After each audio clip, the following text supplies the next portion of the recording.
ในคลิปก่อนหน้านี้ EP 121ผมได้แนะนำเพื่อนๆในเรื่องของเกลือแบบไหนควรใช้ไม่ควรใช้กับปลาน้ำจืดการวัดค่าความเค็มปริมาณเกลือที่ใช้เพื่อลดความเครียดของปลา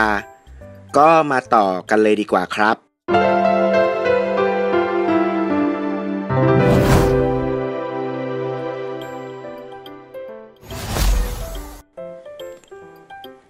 สวัสดีครับจุกน้อยชาแนลช่องสัพเพเหระประโยชน์ของเกลือกับปลาน้ำจืดอีกประการหนึ่งคือช่วยลดภาวะไนไตรท์เป็นพิษกับปลาเนื่องจากของเสียที่ปลาขับถ่ายออกมาจะอยู่ในรูปของแอมโมเนียและจะถูก Nitrifying Bacteria ย่อยสลายไปเป็นไนไตรท์ไนเตรตและตามลำดับแต่หากระบบกรองชีวภาพเลี้ยงปลาของเพื่อนๆดังที่กล่าวยังไม่เซตตัวสมบูรณ์จะเกิดการสะสมไนไตรท์ในระบบเลี้ยงปลาจนถึงระดับที่ทำให้เกิดความเป็นพิษกับปลาก็คือมากกว่า 0.1 มิลลิกรัมต่อน้ำ1ลิตรเราไม่สามารถเห็นไนไตรท์ได้ด้วยตาเปล่านะครับมีแถบวัดค่าน้ำแบบนี้ติดบ้านไว้ช่วยได้ครับต่อไปครับไนไตรท์ในน้ำจะถูกดูดซึมผ่านเหงือกของปลาเข้าสู่กระแสเลือดและแย่งจับฮีโมโกลบินในเม็ดเลือดแดงให้กลายเป็นภาวะเม็ดฮีโมโกลบินนีเมีย ก็หมายถึงภาวะที่กระแสโลหิตมีระดับความเข้มข้นของเม็ดฮีโมโกลบินมากกว่าปกติหรือเรียกว่าโรคเลือดน้ำตาลช็อกโกแลตบราวน์บลัดดีซีสไม่ใช่ช็อกโกแลตบราวนี่นะครับซึ่งภาวะนี้จะขัดขวางการขนส่งออกซิเจนในตัวปลาทำให้เนื้อเยื่อและอวัยวะภายในร่างกายเกิดภาวะขาดออกซิเจนจนอาจเป็นอันตรายต่อชีวิตของปลาได้ในที่สุดการเติมเกลือลงไปในปริมาณ 0.5 ถึง 1 ppT จะช่วยบรรเทาภาวะไนไตรท์เป็นพิษได้ในเบื้องต้นเนื่องจากคลอไรด์ของเกลือจะเข้าขัดขวางการดูดซึมไนไตรท์ที่จะเข้าสู่เซลล์ที่บริเวณเหงือกของปลาทำให้ปลาได้รับไนไตรท์เข้าสู่ร่างกายในปริมาณที่ลดลง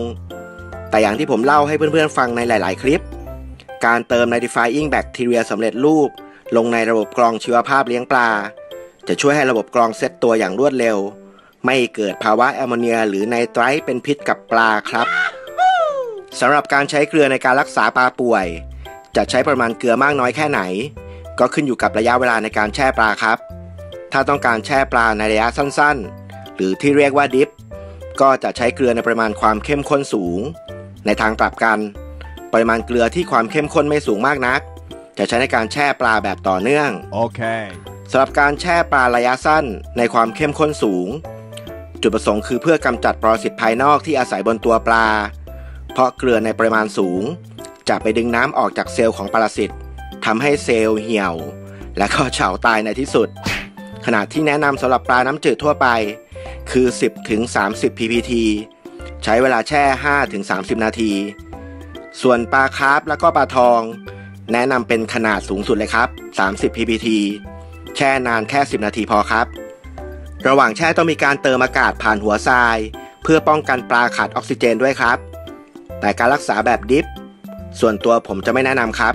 เพราะเป็นการเพิ่มความเครียดให้กับปลาได้ง่ายและกำจัดได้ไม่กี่เชื้อส่วนตัวผมจะแนะนำวิธีการแช่เกลือปริมาณที่ไม่มากนักแบบต่อเนื่องจะดีกว่าครับการแช่ต่อเนื่องจะให้ผลดีในการกำจัดเชื้อจุลชีพกลุ่มปรสิตภายนอกเชื้อแบคทีเรียบางกลุ่ม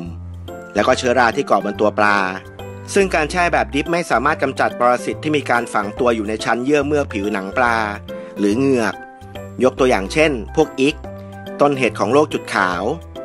เชื้อพิษซิโนออดิเนียมลิมเนติคัมที่ก่อโรคสนิมเหล็กในปลาน้ำจืดหรือเวลเวตดีซีสหรือเชื้อแอลมันเยอะไปแล้วโอเคก็ดูตามแคปชั่นเอานะครับก็เอาเป็นว่าแช่เกลือแบบต่อเนื่องช่วยกำจัดเชื้อที่กล่าวมาได้ครับสรุปก็มีโรคที่เกิดจากเชื้อราตกเลือดโรคเมือกขุ่นเกลือ 3-5 ppT ช่วยได้ครับส่วนโรคสนิมเหล็กนี่อาจต้องใช้ถึง10 ppT แต่อย่างที่บอกครับการใช้เกลือในความเข้มข้นที่เกิน5 ppT ขึ้นไปเราต้องเฝ้าสังเกตอาการของปลาโดยใกล้ชิดครับการใช้ฮีตเตอร์ตั้งที่30องศาในการใช้เกลือแช่ปลาป่วยแบบต่อเนื่องจะส่งผลให้ปลาหายป่วยไวขึ้นด้วยครับข้อควรระวังปลาบางชนิดมีความไวต่อเกลือมากเช่นกลุ่มปลาที่ไม่มีเกล็ดหรือปลาหนังมังสาเช่นปลาดุกปลาแพะจึงควรระมัดระวังเรื่องการใช้เกลือกับปลากลุ่มนี้ หากต้องการใช้จริงให้ใช้เริ่มในปริมาณที่น้อยๆก่อนและคอยสังเกตอาการปลาจึงจะค่อยๆพิจารณาเพิ่มเติมทีละน้อย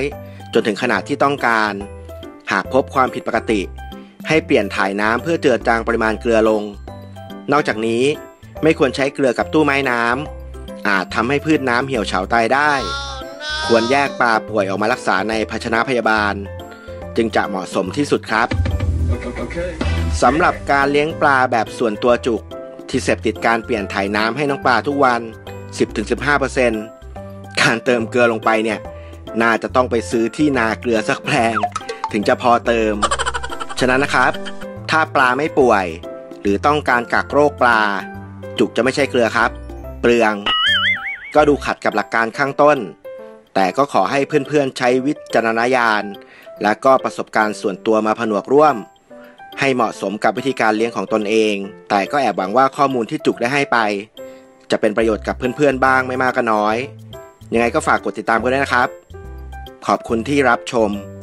จุกน้อย Channel สาระปลาสวยงาม